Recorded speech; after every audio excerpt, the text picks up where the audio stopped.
ولما توجه تلقاء مدين قال عسى ربي أن يهديني سواء السبيل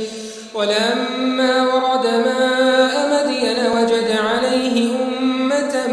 من الناس يسقون ووجد من دونهم امرأتين تذودان قال ما خطبكما قالتا لا نسقي حتى يصدر الرعاء وأبونا شيخ كبير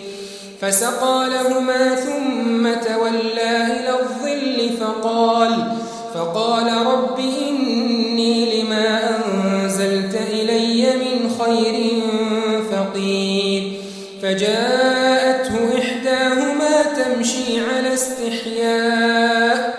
قالت إن أبي يدعوك ليجزيك أجر ما سقيت لنا فلما جاءه وقص عليه القصص قال لا تخف نجوت من القوم الظالمين قالت إحداهما يا أبت استأجر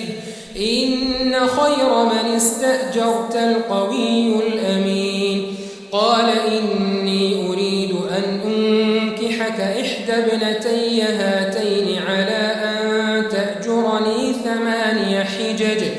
فإن أتممت 10